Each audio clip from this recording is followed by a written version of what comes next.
Welcome to the Support of Ambition, where we celebrate creativity, ambition, and the journey of bringing big ideas to life. I'm your host, Danny, and each week I'll introduce you to inspiring voices from all walks of life. Artists, innovators, and dreamers who are pushing boundaries and redefining what's possible. This podcast is about the power of support, shared stories, and the belief that we're all stronger when we lift each other up. Thanks for joining us on this journey. Let's dive in.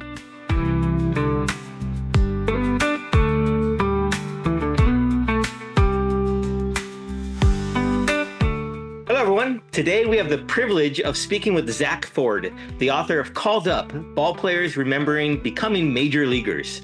This compelling collection captures the personal stories of over 100 baseball players who have made their major league debuts between 1961 and 2018. Through their narratives, Zak provides us with a window into the dreams, struggles, and triumphs that define the journey to the big leagues. Welcome, Zak, and thank you for joining us. Thank you very much for having me, Danny. I appreciate it. Yeah, it's great. I really enjoy talking baseball. I don't get to do it as much as I would like. So to have you here, and especially to talk about ball players when they become major leaguers, that's such a fascinating concept to me because it's like something that you don't really think about too much. It just happens, right?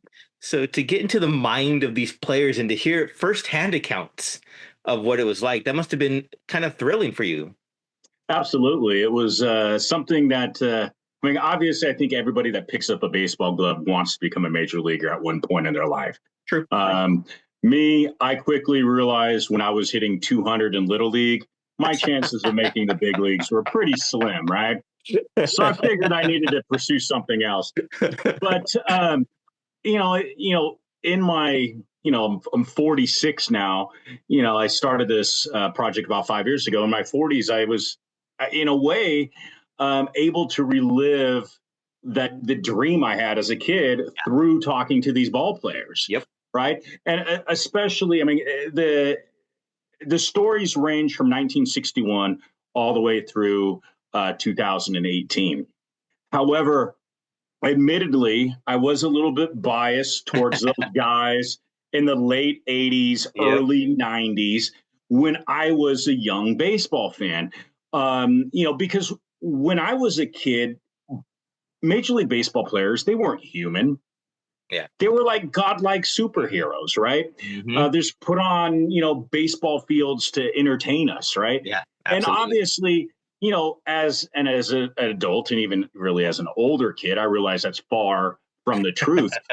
But they all reached a goal that all of us had when we were younger.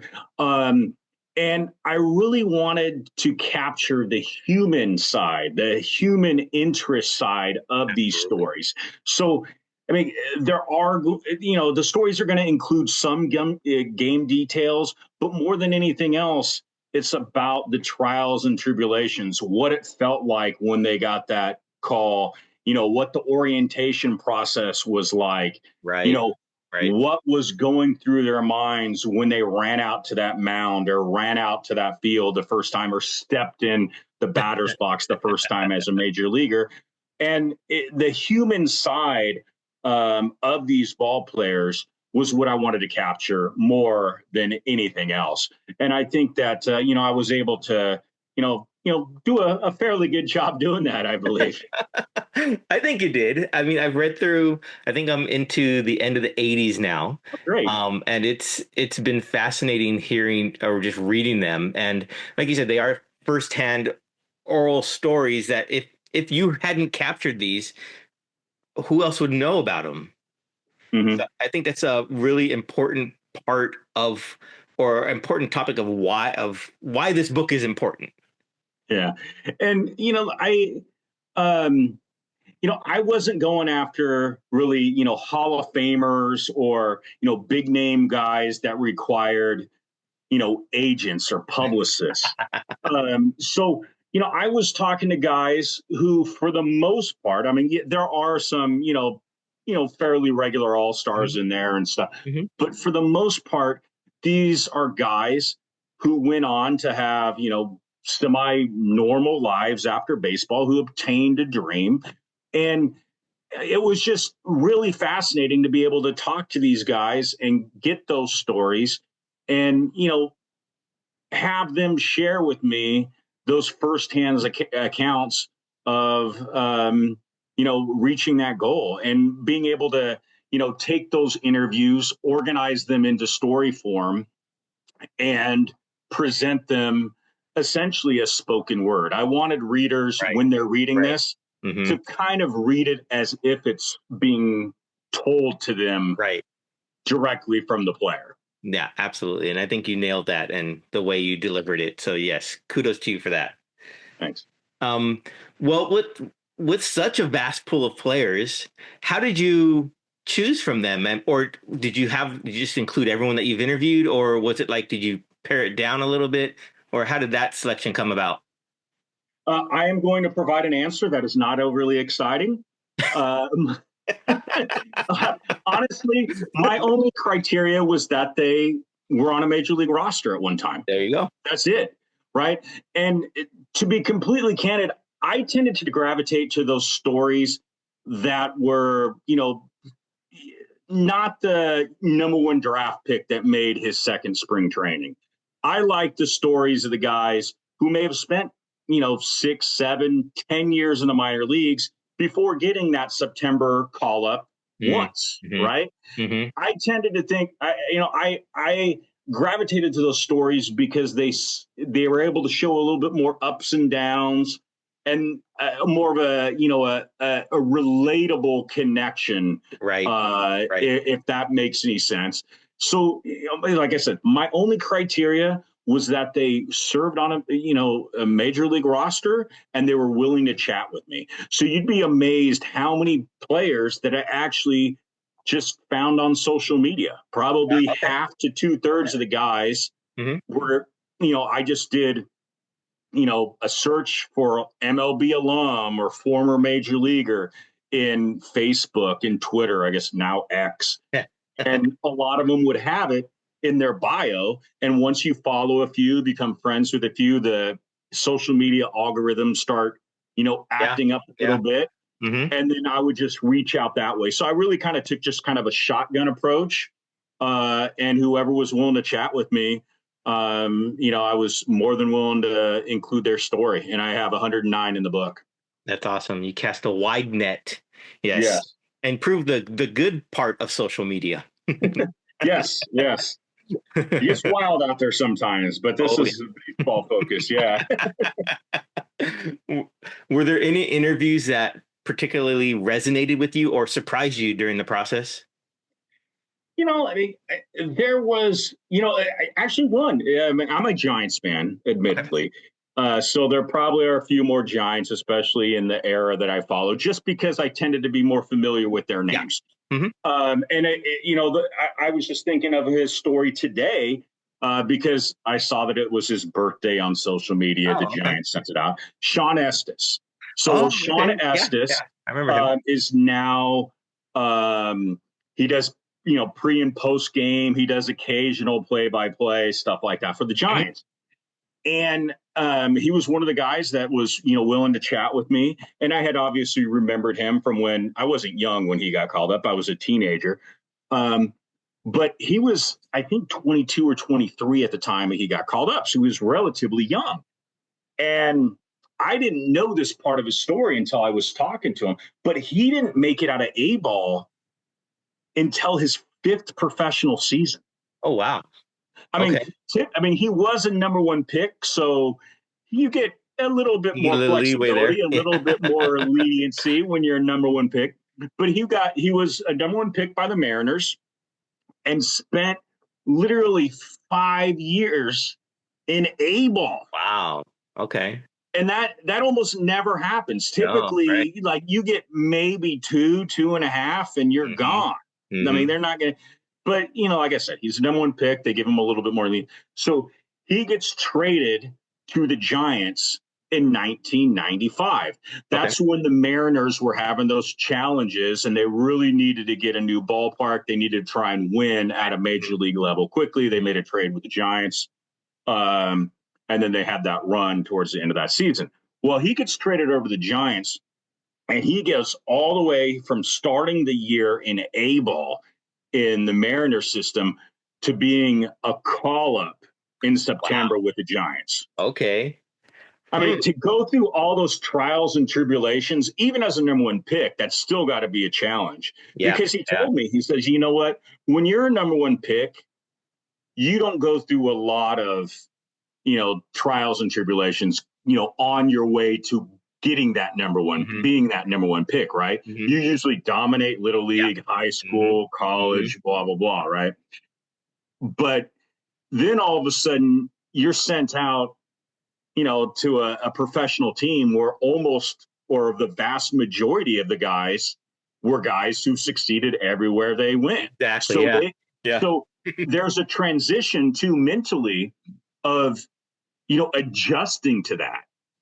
And he said that there was, definitely a humbling experience for him that he had to process not just physically, but mentally Hmm. along that journey and along that pathway. And it took him a little bit of, a time to do so. But yet, luckily, he was relatively young. He wasn't a college pick. I believe he was a high school pick. So Okay. he was still 22, 23 years old. But looking at that on the surface, I go, okay, well, that's still pretty young to make your major league Yeah. debut. It is. But if you struggle, you put 5 years in A ball, Yeah.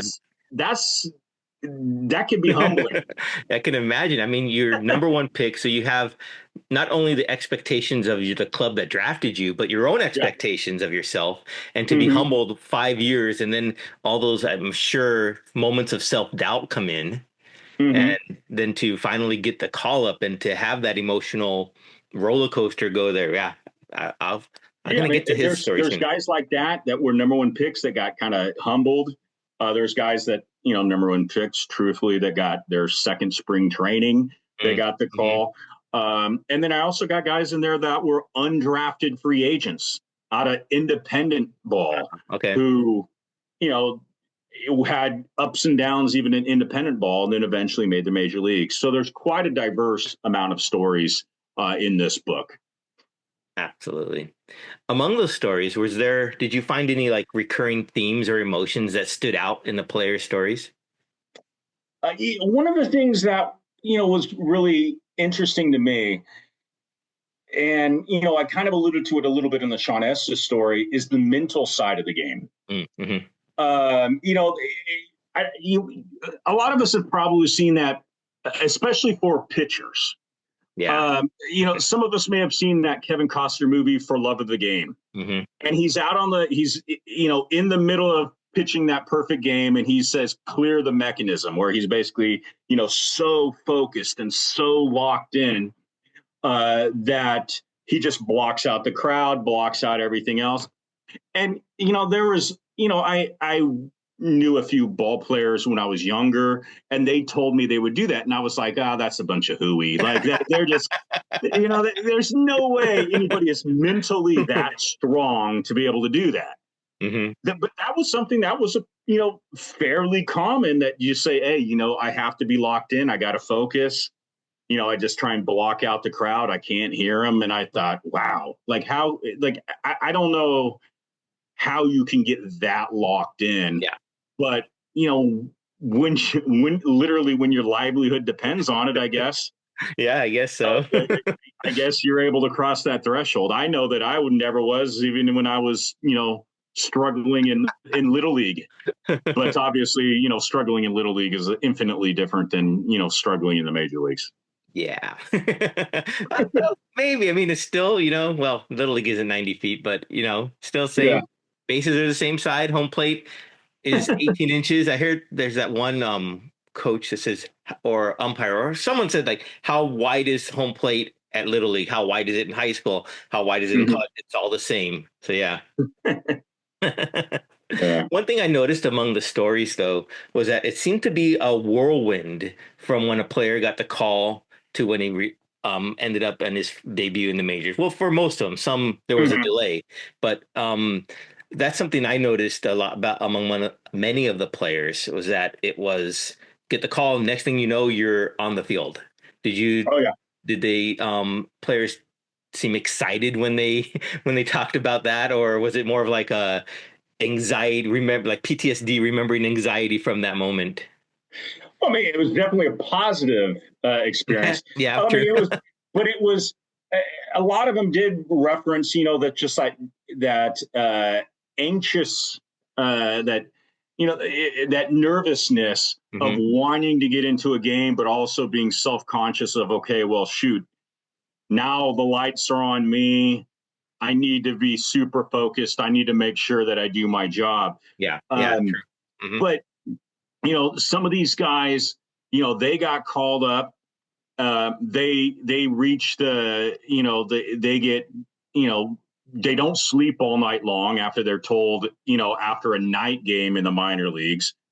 They Yeah. take an early morning flight cross Hmm. country to show up for a day game, only to find their names are on the lineup card, and then they have to find out what they're made of, Yeah, right? that's true. Um, and a lot of them, admittedly said, like maybe at the time, they were just like, oh my gosh, you got to be kidding me. But really, I think that that's in a lot of cases that was actually probably better for them because they were able to get over that Yeah. nervousness, Hmm. as opposed to, there Sitting are in it. plenty of guys too that sat on the bench for a Hmm. week or two before getting that debut, and they're able to, they end up overthinking it. Yeah. So really kind of varies, but there were quite a guys that just got thrown into the fire almost immediately. Yep.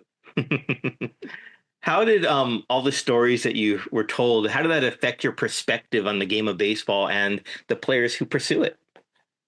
Yeah, I had a great uncle that used to play professional baseball in the Okay. 30s through 50s, and I spent a lot of my teenage years and young adult years, going to his reunions and interacting with his former teammates and opponents. So I had a little bit of an understanding, but obviously, when you're talking about, two or three generations removed, Hmm. you don't really have the same connection, right? Right. And I had referenced earlier about, talking to some of the ball players, from, just my experience being a young baseball fan in the, late 80s and early 90s, and being able to communicate with them. And, I still, trade text messages with them often, Oh, regularly, fun. or Facebook messages or whatnot. But to be able to kind of connect with them, not just as ball players, but as human beings, and kind of understand that there's a human element Hmm. in this, in this process as well. It is still a job. It's still a dream. But, to be able to capture, you know, the human side of what it felt like Yeah. to Yeah. cross that threshold Yeah. was something that I'm very pleased that I was able to do. I did have, like I said, I had a little bit of an understanding just based on the interactions I had with my great uncle, but it definitely hit home a little bit more when I was talking to ball players that I actually remember, Oh, yeah. collecting Yeah. baseball cards Hmm. of. So that was definitely a cool experience. Yeah, that sounds really cool. Yeah. Now, I guess more about you personally. Did you know you wanted to be a writer at some point in your life, or did that just you just happen to fall into that? Well, as I had referenced earlier, I was a horrible baseball player. I probably hit, when all was said and done, I may have broke 200 in little league. Hey, you're above Mendoza Um, line. You're fine. yeah, so I realized as a young teen that I wasn't going to be making the major leagues. I wasn't even. I didn't even make the high school team. So um, I did want to do something in baseball, Okay. and I wanted to get into writing. And then when I started college in the mid '90s, and Okay. at the time, I could kind of see the writing on the wall regarding the internet, and Mm, which was yeah. relatively new at the time too. But I True. kind of Hmm. realized, I was like, well, this is going to impact the number of sports writers that are available.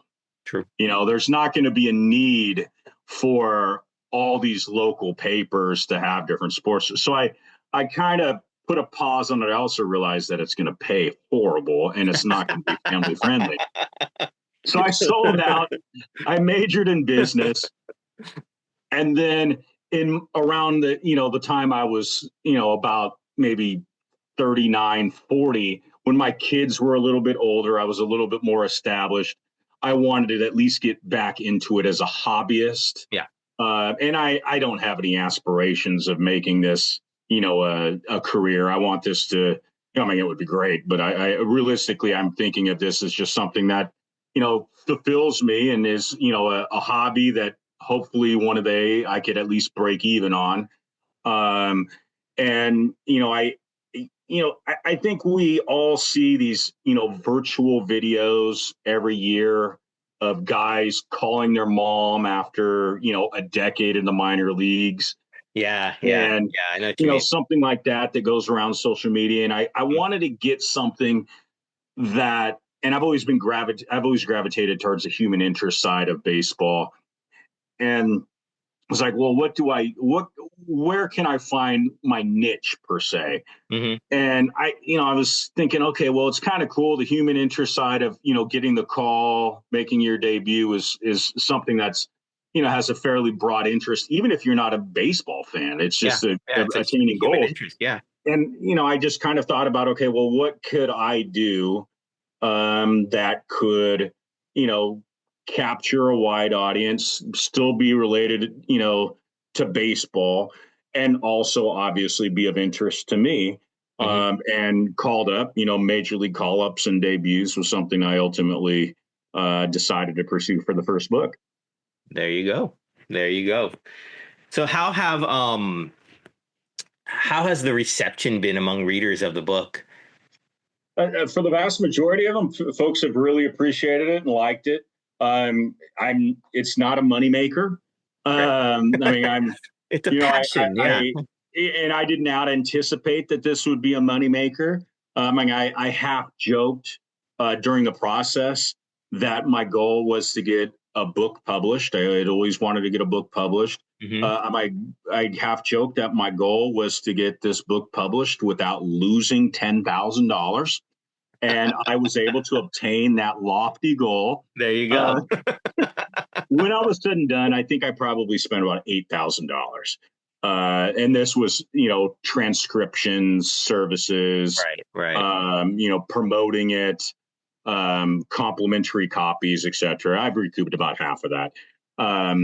But more than anything else, it's just a labor of love. And I was able to find something that was of interest to me that I think that other, readers can appreciate as well. And I'm just like, most of the people reading this, I'm just a baseball nerd that likes the stories. I'm not, some hoity toity, I got you. sports, yeah. Yeah, you're a fan of the game, and that's where your passion comes from. Yeah. And that is seen through, I think, with the care that you put to tell these players' stories. So, absolutely. I think I saw somewhere online where you mentioned that maybe your follow-up book or your next book could be maybe about post-playing careers and transitions. What can you tell me about that? Is that something that you can share a little bit about, Yeah, or? absolutely. So,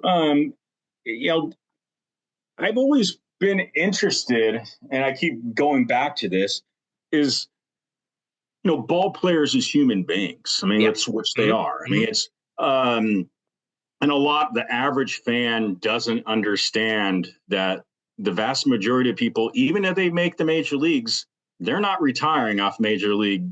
Right, that's true. They're like, if you spend, maybe if you do nowadays, but 20 years ago, 30 years ago, 40 years ago, Nope. if you spent 10 years in the minor leagues up and down, you had parts of 2 or 3 years in the major leagues, like you're having to get a job probably your first year out of baseball. Yeah. And a lot of people don't realize that. And but you still had that moment in your life where you had attained something that all of us, dreamed about. Mm-hmm. But there's a transition and sometimes, you know, it's easy for some to realize. Sometimes it takes, you know, a decade. Sometimes, I mean, I've talked to ball players that are 20, 25 years removed Hmm. who, you know, have told me, you know, maybe if I had to do it all over again, I may not have chose baseball. Oh, interesting. Um, because it was just so hard for them to go through that transition. Hmm. So, you know, it's about, you know, when they kind of realized the writing was on the wall, Hmm.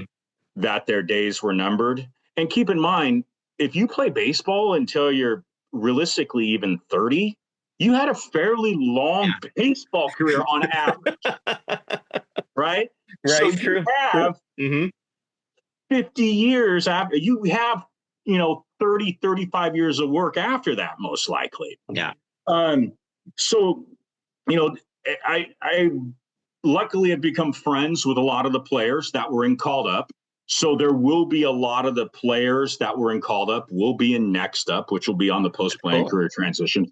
So I was able to establish those relationships and those Yeah. friendships with those players to where they're able to open up a little bit more with me and be more candid about the challenges they had during that transition. Mm. So, you know, some of them, it may have taken, you know, 2, 3, 4 different careers before they found their, you know, their next purpose Yeah. after baseball. You know, Yeah. some folks, you know, went into business and had, you know, fairly substantial success. When they sold their businesses, they decided to become youth coaches because they still had that itch.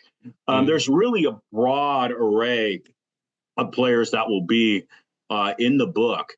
But it was pretty interesting too. I mean, a lot of them did have success in business after their baseball careers because, you know, some of them told me is like, look, I was used to failing at least 7 out of 10 times. That's true. I, Yep.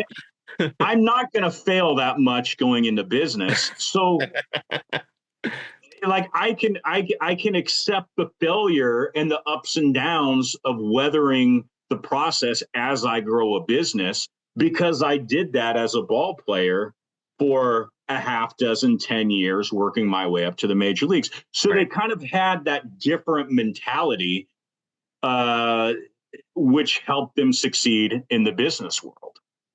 That's really cool. That's very true. I mean, failing 7 out of 10 times mean you're getting paid nowadays, what, 12 million a year. So Yeah, you could fail if you could hit bombs, you could fail almost 8 out of 10 times there you now. go. There are some guys making some bank at hitting 220. I know a If they're leadoff hitter hitting that does 30 that, right? home runs, 40 home runs, that's not the necessarily the type of. I like the 80s and 90s baseball where guys were trying to hit 300, stealing bases, bunting, and scoring I, manufactured runs. But I, I'm a little bit old school like that. no, I tend to agree with you that the 85 Cardinals, Vince Oh yeah, Coleman, that's yeah, exciting. that type of run game with just, and I think it's coming back a little bit. We Yeah. see players now are putting more emphasis on the run game, especially with the whole, stepping off and limit and whatnot, throwing over limit. So hopefully Hmm. that comes back more where we see more athletic play as opposed to everyone aiming for the stands each and every time. But Hmm. we'll see. Yeah. Well, one last question for you, not related to the book, but still related to baseball in a way. Um, Top three favorite baseball movies. Top three favorite baseball movies. Gosh. Um, in no particular order, because if you were to ask me after I watched one, I would I got you. probably, it would rotate, right? Yep. Hmm. Um, I'd probably go Field of Dreams, Okay.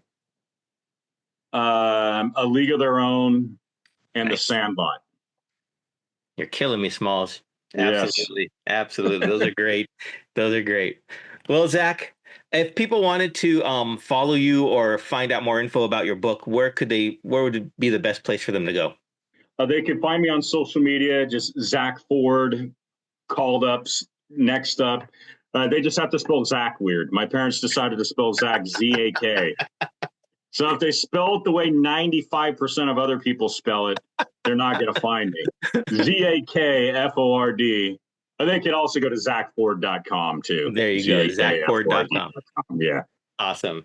Well, Zak, thank you so much for spending some time with me, chatting about your book, chatting about baseball. I really appreciate it here. And I look forward to hearing more about your next project when it does come out and you do get that. And I want other people to find it because I think these stories are fascinating. And I thank you personally for compiling them for us. Well, I appreciate you having me on, and I'd definitely be happy to talk about the next project once it's complete. Awesome. Thank you again, Zak. Appreciate it. Thanks again.